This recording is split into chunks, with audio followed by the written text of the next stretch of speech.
Alors, dans cette vidéo, nous allons traiter les éléments de course, l'intégration. Donc, dans l'élément 3, notamment, vous avez ici deux suites qui sont définies ainsi, une fonction f que j'ai définie comme ceci, et nous allons essayer d'utiliser la suite Vn dont on va pouvoir facilement calculer la limite pour pouvoir déterminer la limite de la suite UN. Alors, dans un premier temps, on veut montrer que ces deux suites admettent une limite, et pour cela, on va montrer d'abord que la suite UN est croissante et que la suite Vn est croissante.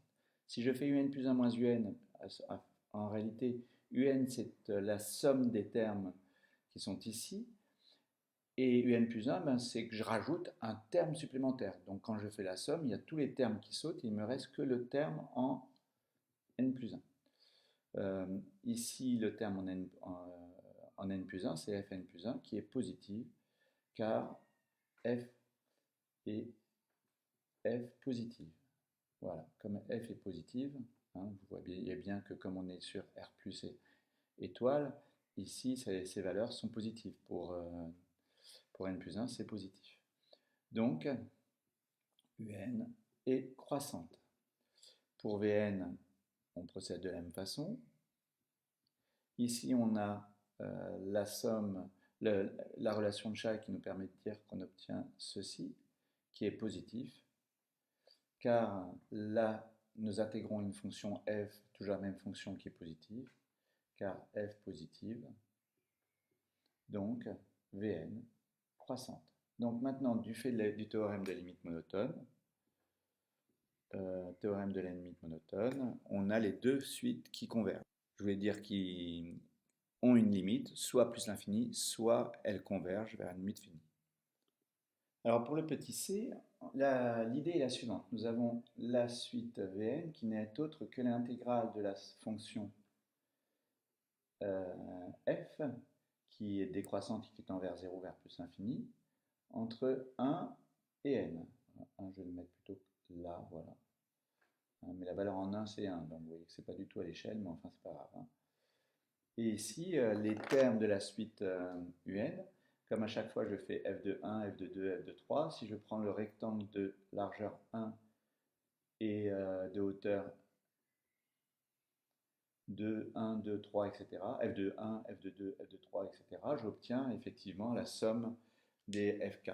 Donc ici, ces petits rectangles, la somme de ces petits rectangles rouges, ce n'est rien d'autre que UN.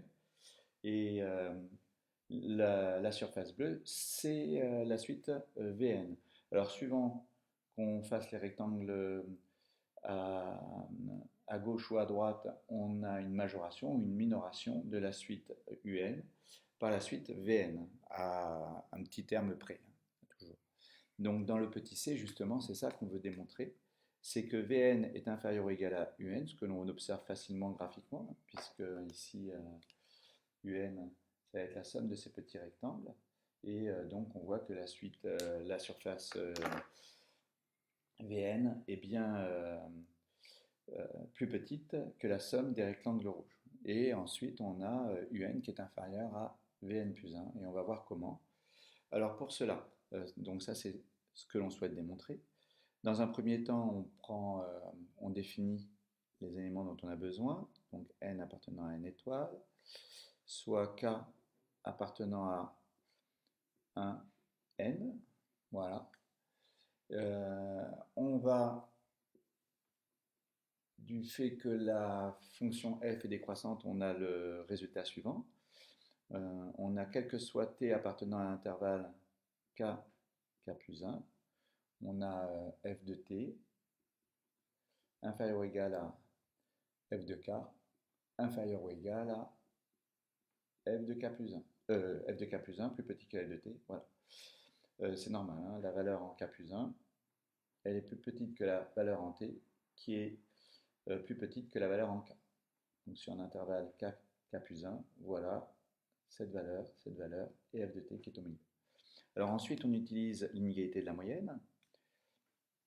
Donc sur l'intervalle k, k plus 1, donc ici on a une minoration par f de k plus 1 et une majoration par f de k. Donc on obtient, du fait de l'inégalité de la moyenne, ceci, la différence des deux bornes, inférieur ou égal à l'intégrale de f de t entre k et k plus 1 dt, inférieur ou égal à f de k, facteur de k plus 1 moins k. Donc ici, ça c'est égal à 1, donc on peut le simplifier. Et ça c'est égal à 1, voilà donc ce que l'on obtient. Voilà. Alors maintenant qu'on a obtenu cette inégalité, on reconnaît ici f de k plus 1 et f de k, c'est uk plus 1 moins uk, grâce à cette égalité. Donc, on obtient ceci. On peut le faire la somme de k variant de 1 à n à gauche, et on a un télescopage. Somme de k égale 1 jusqu'à n ou jusqu'à n-1, comme ça évitera. On obtiendra directement Vn. Donc de k plus 1, uk plus 1 moins uk, inférieur ou égal. Là, je vais faire cette somme-là. Voilà, des intégrales. Là, on va pouvoir utiliser Chal, puisqu'à chaque fois, les bornes, la borne précédente et la borne suivante.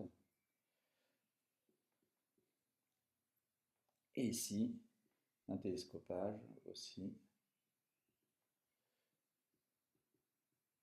Voilà.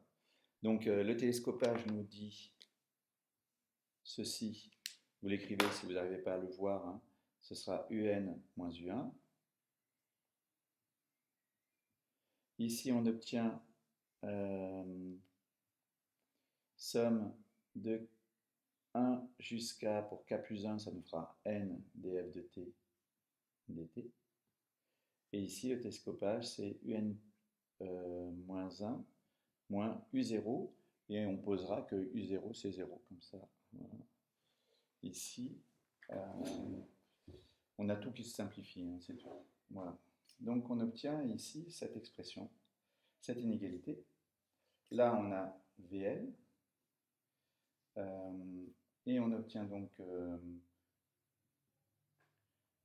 U1, c'est 1. Donc ça nous fait UN moins 1, inférieur ou égal à Vn, inférieur ou égal à UN moins 1. Alors par croissance, ici, comme UN est croissante, ça va impliquer que Vn inférieur ou égal à UN, puisque ça c'est inférieur à UN. Et ceci nous permet d'obtenir que Vn plus 1 supérieur à UN. Je mets le 1 de l'autre côté. Voilà. D'où l'inégalité qui est écrite ici. Voilà. Alors ça c'est bien pratique parce que maintenant on va pouvoir étudier la suite Vn, la calculer puisque c'est une intégrale qui se calcule. Et ensuite, du fait de cette inégalité, on va pouvoir conclure sur la convergence de la suite ou pas de la suite UN en fonction des valeurs de alpha. Alors voilà comment on va procéder. Il nous faut une primitive de cette expression. Donc une primitive de cette expression, ce sera ça sera 1 sur, donc là j'ai moins alpha, donc 1 moins alpha t puissance alpha moins 1 entre 1 et n. Voilà. Et donc ici, j'obtiens tout simplement 1 sur alpha moins 1, facteur de 1 moins 1 sur n puissance alpha moins 1. Voilà la valeur obtenue. Donc, alors ceci, avec le cas particulier où alpha est différent de 1. Si alpha est égal à 1, nous avons 1 sur t et une primitive, c'est ln de t. Là, si alpha égale 1, on obtient 1 sur t, donc ln de t, et là tout simplement ln de n moins ln de 1, donc ln de n. Et n serait égal à ceci. Alors, donc on a les différents cas. Hein. Si alpha est compris entre 0 et 1, puisqu'on a pris alpha, voilà, 0 et 1, à chaque fois vous avez alpha moins 1 est dans ces cas-là qui va être négatif.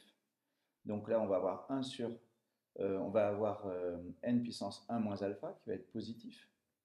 Hein, donc ici, on a Vn qui est égal à 1 sur 1 moins alpha, facteur de 1 moins, voilà. Et ça tend vers plus l'infini.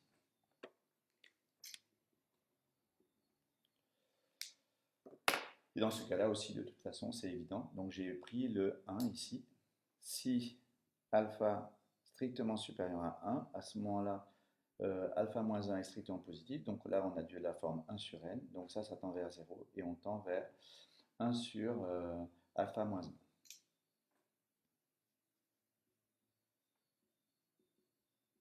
Voilà. Donc, cas où la suite Vn converge et cas où la suite Vn diverge. Alors ici, du fait des inégalités qui sont ici, dans le cas où la suite Vn diverge, à ce moment-là, on utilise juste cette inégalité. Donc, Un diverge et tend vers plus l'infini. Et dans le cas ici où Vn converge, on a Un comme Vn est croissante, on a Vn qui est inférieur ou égal à 1 sur alpha moins 1. Donc, hein, puisqu'elle converge vers cette limite et qu'elle est croissante, donc elle est toujours inférieure à cette limite. Donc ici, on a Vn, Un qui est inférieur ou égal à 1 sur alpha moins 1 plus 1. Donc Un est croissante majorée. Donc Un converge. Donc on a distingué les deux cas. Hein.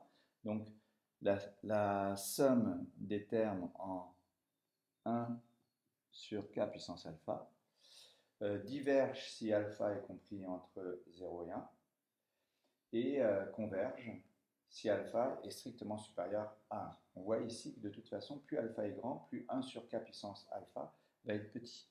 Et bien, le cas extrême, c'est quand alpha est égal à 1 et jusque entre 0 et 1, donc jusque-là, elle va diverger. Et dès qu'on va passer au-dessus de 1, strictement, on va, Un va converger. La somme de ces termes convergera. Donc juste avec la valeur de alpha, on sait si la suite qui est là converge ou diverge. On a fini avec cet élément.